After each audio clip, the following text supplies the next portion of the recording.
Bang Tango were your label mates, weren't they? Was it Bang Tango? Yeah, I think so. And King Crimson was King, on that's the right. label, Yeah. yeah. And They had a couple of acts. Yeah. And they did good with you guys, I think. he did good with us. I mean, he really promoted it. He put a lot of ads in the magazines because there's no social media back then. No, that's what it was. That was the thing. Yeah. Full page ad in the magazine in Kerrang, dude. That's the way. We re-recorded the demo. We put that out for free in a magazine offer. If anyone mailed in, they'd get a free demo mailed back to them, or so he did a lot that in that regard. But and we recorded down on Melrose. I forget what the name of the studio was, but John Kuhnerberty was our producer. American. And he did American. Ray Parker Jr. owned the studio. Okay. Right on Melrose? Yeah. Yeah, I think that's American. It was Ray Parker Jr. from Ghostbusters. Yeah. Because we did some stuff there, and it's right on Melrose. Well, I know one thing. Phil would know because that dude never forgets anything. No, of course. But he's like me. We're like, oh, John Kuhnerberty, he did Joe Satriani. Right. I mean, shit. So then we came back to San Francisco, did the leads and the vocals there, and it was a different experience. It was like we're kids and we're like, I'm driving a piece of shit Vega. I remember I had to leave it out I loved your there. Vega. Yeah. I loved your Vega. Vega wagon. Yeah, the wagon. It was great. It was great. I remember it fucking broke down out there and I just got it started, drove it to San Mateo, and it broke down again. I was like, fuck it. Took the license plates, took the registrations, and left the fucking thing. Remember Dean? Remember the car at ASI? Was it a Gremlin that caught on fire? And we just, it stayed in the parking lot of the job that we were talking about. And I think, didn't we all beat it with a bat and smash the windows in it? And they never removed it. We caught it on fire. We're in the parking lot of our job doing this shit in 1986. At the Oakland Army base. Yes, at the Oakland Army base. So we were. Who did you tour with, Sean, on Eternal Nightmare? Did you guys go? So our first tour was with Testament, and that was an awesome tour. I mean, everywhere we went, it was packed, and it was just a great experience. I remember we were in D.C. and I forget who was not feeling well, so Testament didn't get to play. So we played Eternal Nightmare twice. Really? Yeah. And there was like a fucking line. People were going up onto the stage, out into the crowd. It was like a continuous conveyor belt. Like a ride, a fucking carnival ride that you get back in line after you got off, you get back on again. What was that club? It was like 930 Club. 930 Club. 930 Club. Yep. So we did that tour, Testament, and we were like, oh man, we're feeling great. Everybody's fucking loving us. It's packed. We're getting great response. And Testament's doing great. And then we went out with Voivod, and it was like, oh, well, this isn't as great as Testament was, as much as we love Voivod. Yeah, stuff, right. They weren't drawing crowds like Testament. Right. We're here thinking, we're drawing the crowds. Yeah, look how great we are. And it's like, reality sets in a little bit. Remember, you're just the opening act. Like remember that. And then you're like, That's the business. Yeah. But, we had fun, and we did the tour, and then I was sitting at home. We had written Oppressing the Masses. We submitted everything to Mechanics Records.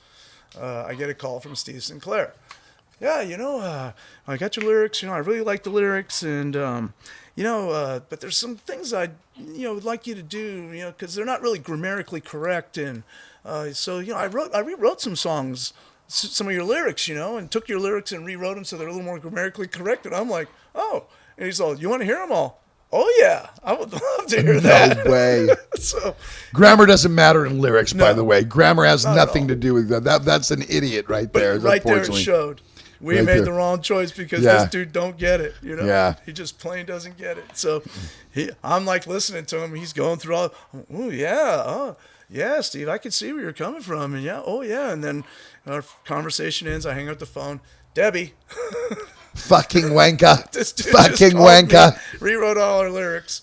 That took 2 years to get out of that deal. Wow. And then we got on with the Megaforce, and we did Oppressing the Masses, and of course we're fools. So at that time, Debbie was having some health issues, and she wasn't there all the time for us. And I think Perry had just gotten off the Monsters of Rock tour.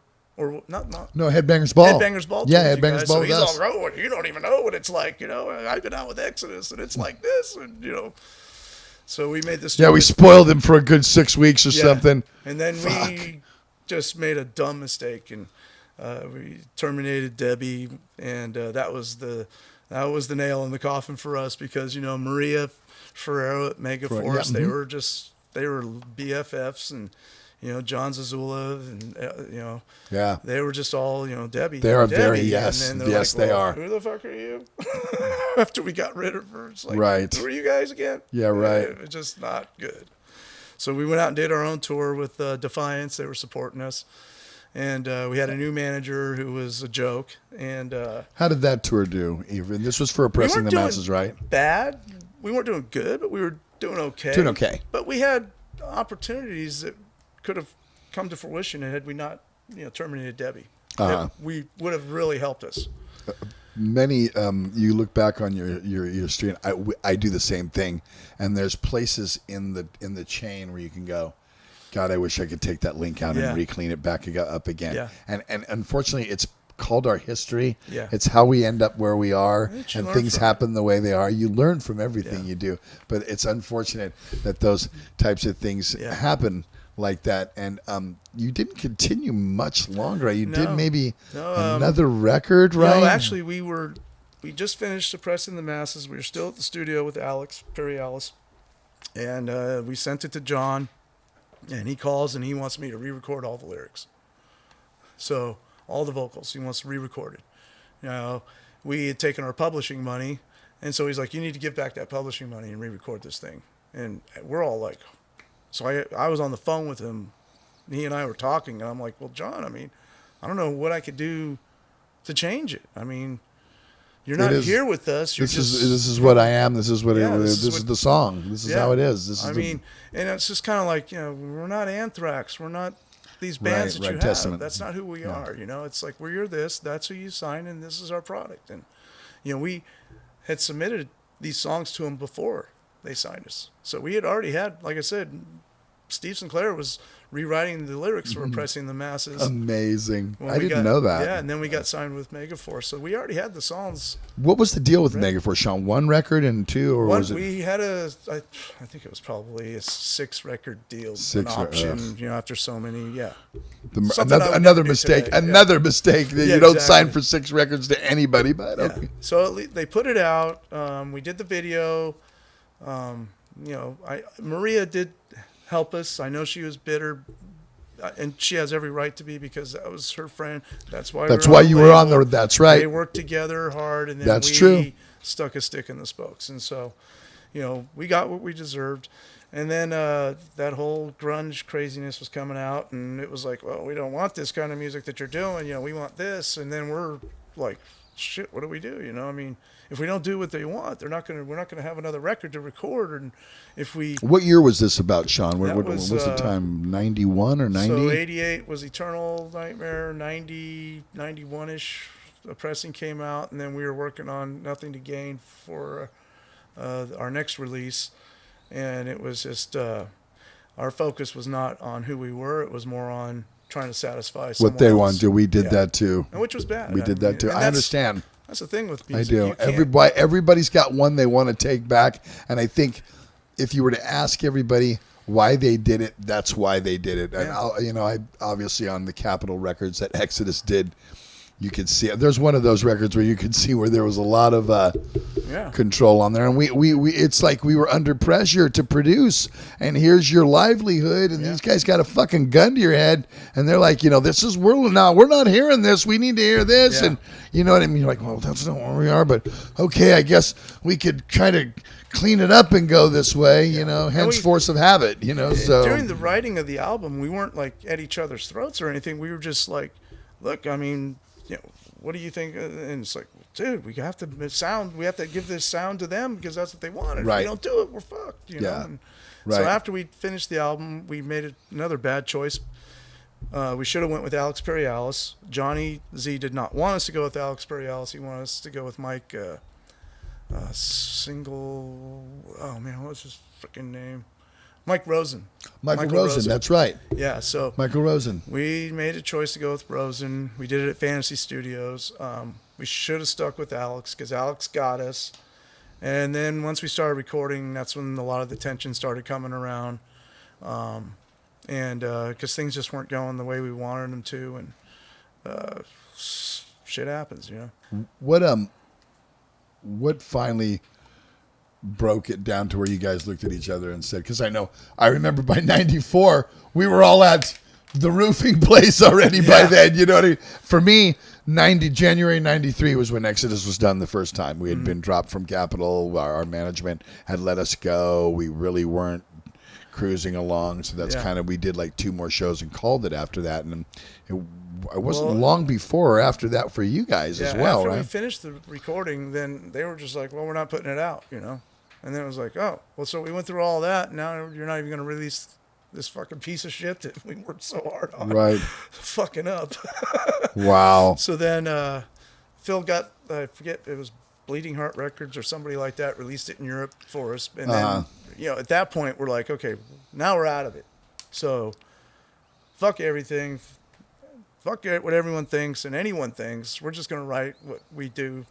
And so we wrote Breed Like Rats, Right. Nothing to Gain. Right. Or not Nothing, Breed Like Rats, Again, Shooter.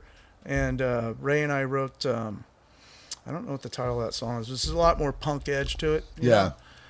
Which wound up on the Torque album after I left. Right. Because at the time I was like, well, you know, I'm 29, 30. What am I going to do? Am I going to just do this? And I got this job, but it's not really a job. And I got to make some fucking money. Right.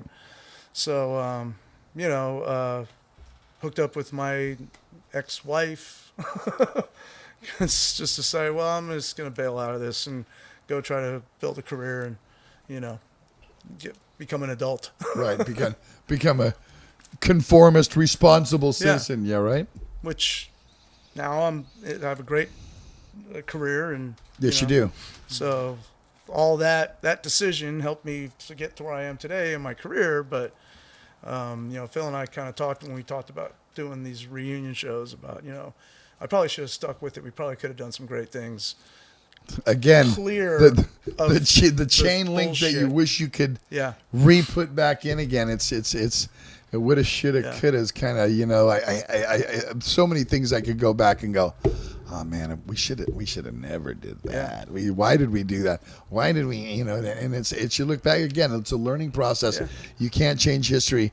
And we demoed those songs, and I remember that hearing was probably them. my best recordings. I remember hearing them as a demo because remember we were actually started to work up on the hill, you know. Yeah, we had on the creek. Yeah, we had the gang back together again. Rick, Gary, me, you, Filthy, Mariano was out there. Mariano was there. That's right. all the ASI guys plus Gary and Rick from Exodus were there, and it was like a time when grunge and Soundgarden all came in, and if you had metal, you couldn't get a game of Jacks. You were done.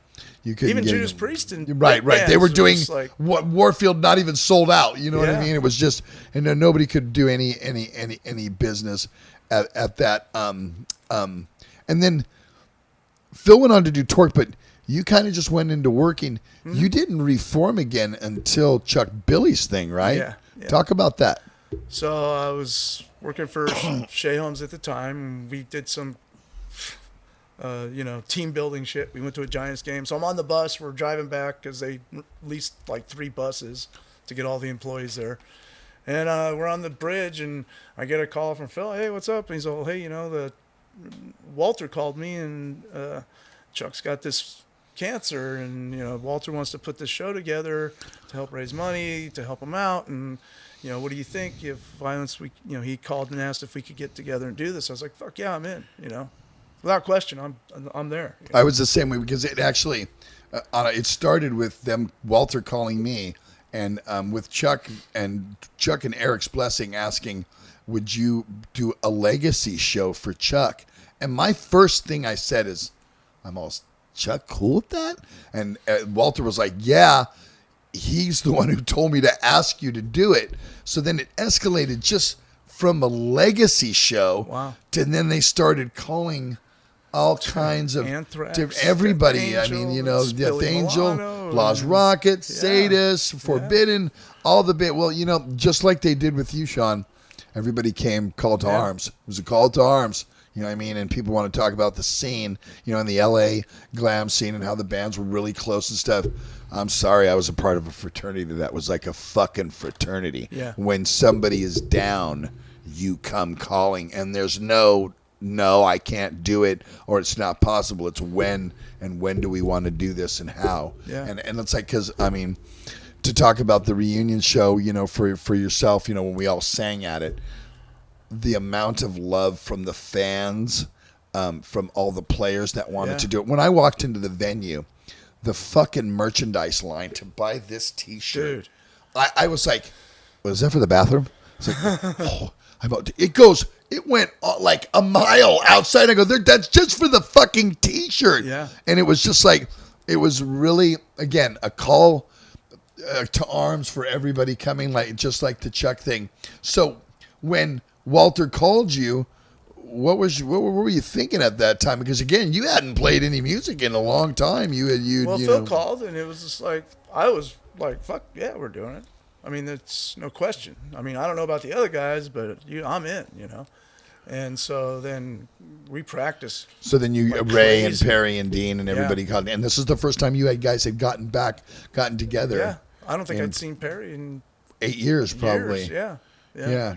Because I was doing a little project with Perry.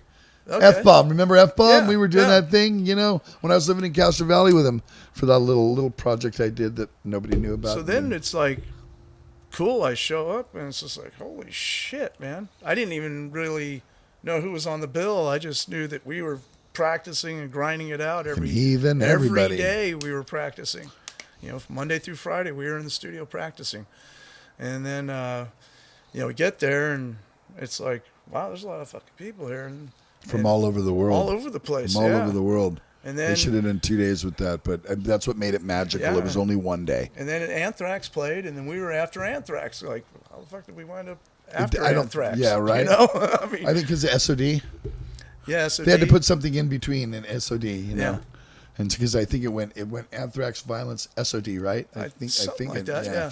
I think that's what so it was. So it was just kind of like, fuck, we're playing after Anthrax, man. This is crazy. So then we're in the dressing room, and it's just like, man, this is about to fucking happen. I mean, we're about to go out there and play, and this is crazy.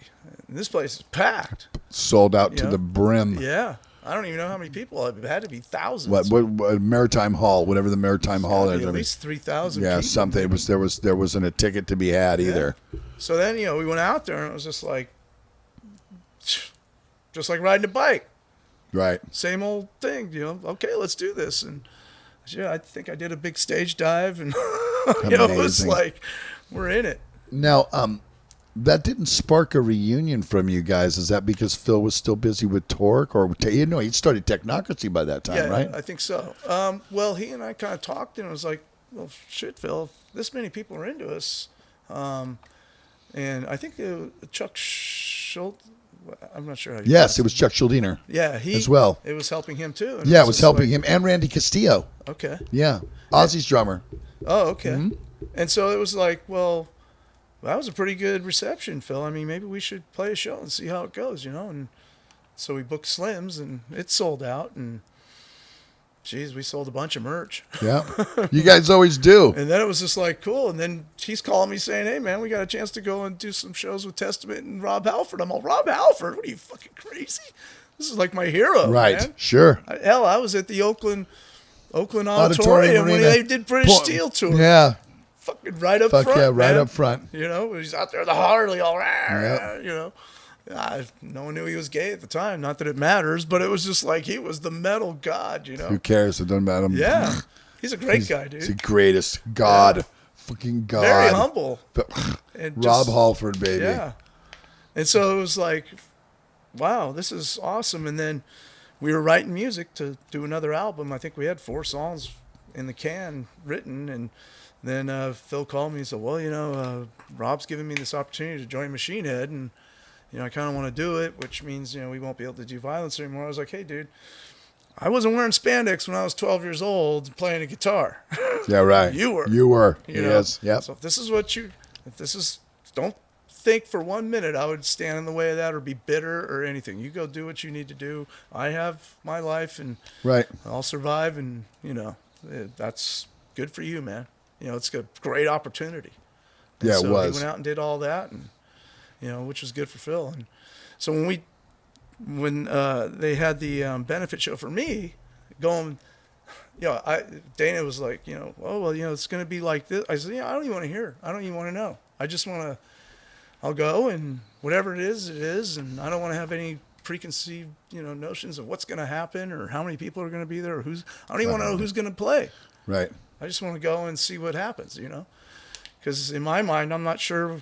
Really, I'm like, what? I don't even know what's going to happen. Yeah, I got a call to saying, Zetro, we're going to do this thing, and I'm like, okay, I got as long as I get to do Calling in the Corner and Eternal Nightmare, and I think I was slated to do one more, but somebody else was singing, and I said, oh well, why don't you do this one? And they're okay. And then and they did. So it was kind of everybody was kind of, here, you do this one, we'll do this one. But I mean, I was just like the Chuck show. Yeah. When do I need to be there to do it? Thanks. When are we rehearsing? When are we there? And we all showed up to the everybody came to the rehearsals at Al's studio, and it ran. Everybody was having a good time. And I mean, I'm watching, Gary Wendt and all the different guitar players and players that are going up and actually really like into it and wanting to make it sound. Cicero was like a big part of pulling it to making sure that the rehearsals were what they were and that people were doing their shit right. You know what I mean? Everybody really took part. Tom Hunt, all of us, anybody that wasn't taking like, I got him down, I'm going to go do it. We're going to practice a little bit and then we'll go do the vines. Mm-hmm. Everybody was very focused on making sure that the music was represented the way it was supposed to be, and that it was, even though some of the guys were playing here in pieces, but it was all the other players from the Bay Area paying homage to Vio-lence, but helping, one of us out that needed it at that time. So it just goes to show, what the community is about here. People try, because on my show, people are always, they don't know the intricate stories like this, Sean. A magazine interview is not going to get you this. No. And so these people are asking me constantly, what, and this was it. This is why it was so what it was. It was so magical at a time because, we all had each other's back. I mean, like 1986, you'd go to Ruthie's and it'd be Cliff and Lars and James and Kirk, and there's Gary and Tom and Robbie, and there's Filthy, and then there's Becerra and Terreo, and it was like every one of us from the scene were there, and there was nobody that was above anyone else. Everybody was on the same level. Bailoff, we were all hanging out. We go to his house and have a party at Hell House, and we're going to Bailoff's house, and it's like, or party at James and Lars's in San Pablo. It didn't matter. But and Mike Coons' house, we party at Robbie's house. We went to Robbie's many times. Our bass player. So it was just, everybody was a very a tight knit thing. So coming back to present day, coming back forward where we are now, when you talked about this with Phil, what were you guys thinking as far as expectations, and did it exceed your expectation? Yeah. I mean, you guys sold out really fast. Well, I do want to say one thing back to that show is I remember going backstage with my son and going on the stage so I could see from the stage, because I was sitting at the sound booth and it was like tap, tap. And I'm like, oh, hey. Yeah, right. I know. I figured that. You were not well at that time. No. So I went backstage and there's Chuck, right? And I'm just like, full circle. Right. Now it's, wow, how the tides have changed. Yeah. But everybody was right on there, man. Everybody was right. There wasn't one person who was like, no way. And it was like, nah, I'm not a part of that. It's like a call to arms. Everybody was there. And again, like, your ex-girlfriend, Beth, she was there getting, you know what it's like to get musicians going, okay, in two songs, like you're on, and you're on. Okay, next song coming. Okay, I need you, and I need you. Cats. It's hurting cats. It's hurting cats. And then in two songs, you and you're going to be on this. You know what I mean? And it's frustrating because everybody's milling about and hey, what's up? Where's Zetro? Where's Zetro at? We need him. You know what I mean? It's like, Oh, he's back over there. We're just anybody. You know what I They have mean? the little riser with all the backing vocals. Oh, yeah. Mics all lined up. Everybody's just, and if you knew the backing vocals, you just Yeah. basically walked up to the stage and Yeah. yelled them. Yeah. You know what I mean? That was kind of how it. So when I talked to Phil, it was like, well, let's do this. And we kind of talked, and it was like, well, Phil's attitude was like, well, we should probably do somewhere reasonably sized, not something big, because if we do it and it doesn't do well, and I was like, yeah, I agree. I don't think it should be a big place. It should be right sized for our show. The show was everything about it was perfect. Yeah, and then it was perfect. So he's all, well, there's this place, the Metro, and I was like, cool. What's it like? He's all, well, it's gonna, So you've never been to the Metro before, no, ever, huh? Never. Oh, that's and he's like, well, Ruthie's. it's kind of a rundown place. It's so violence. Sounds perfect. It's so violence. And I got to tell you, because that day, we all came there early. Like I said, I even told Phil, I'm coming to sound check. He's like, you don't even go to your own sound checks. I go, I will be at the meet and greet, pal. Don't you fucking. And so I was there. Yeah. And we all went to this restaurant across the street called Planks that's in Jack London Square. And it was literally taken. Jack London Square that day was Violence Day. Yeah. Everybody was juiced, excited, drinking, partying, hanging out. And then when we got in the venue, it was Ruthie's Inn. It was the same vibe, the same smell, the same motley crew of all of us hanging out in there. When you played, there was 100 people on stage, which is, it was lined all the way around. And it's like there was mayhem going on everywhere. And I was talking to fans that had come from, fucking from Japan. Yeah, far away. And some guy came, I don't know, I think he was from England or something. He goes, Zetro. I go, yeah. He's, can I take a picture? And I'm like, yeah. I can't believe it. It's like, you're here. There's Tom Hunting. There's Rob Flynn. There's Craig. I can't believe it. I go, let me just tell you something, man. This is what it was like. If I was to say that you could morph back to Ruthie's Inn at the time, that Saturday night, I don't know, I didn't go to the Sunday show, but the Saturday night Violence show felt like that from beginning to the end. And when you guys opened up with Eternal Nightmare, and it was like goosebumps when you hit the stage, when you came out, it was like goosebumps because of the shit that you had to go through. Yeah. And everybody knew. And after the concert was just 12 months prior. You know what I mean? Because it was like in April is the gig that you guys played in Oakland. Yeah. And we did it in January before. So 14 months prior we did the show, and here we are. Oh, that's right. Yeah. 14 months. Yeah. And I never thought, to be honest with you, I never thought we were going to see Violence again in that capacity. And to see Perry, Dean, and fucking Ray Moses, Vegas, and Filthy up there in his element, playing the way he should be playing, not being reserved or held back, being himself up there, and being Violence was just like, this is why we still do this. Yeah. So now that you've had a little bit of taste of it coming back, how does it feel to still be remembered and wanted? And the fans are even, like you said, we were talking earlier before we got on the camera about the kids that are coming now. Yeah. Talk about that, how you see the new fans that are being turned on to Violence. Talk about that. So for me, it's like, we played at Oakland shows, and we headlined, so by the time I was cooled down and everything else, the place was empty, right? So I got to talk to some young kids at the meet and greet, and it was interesting. A lot of Hispanic kids, really into the metal down there. Oh, believe South me, America, Mexico, we call them the Satanico Hispanicos, man. Those guys, they're the best. So then it was like, okay, this is great. I had a great time. I was funny because we were practicing, and I'm like, is there a barrier there? Because I don't want to get kicked in the gut. I don't know that I could tolerate that. Right. So, but with no barrier, it was like, okay, well, whatever. I'll manage, whatever. Your stage guys worked harder than anybody that night. It was a wrestling match. It was straight up. It was old school Ruthie's, like when Exodus played with no barrier and Lonnie Hunelt's on his knees and everybody's in front, Toby, and they're just pushing people back. That's big.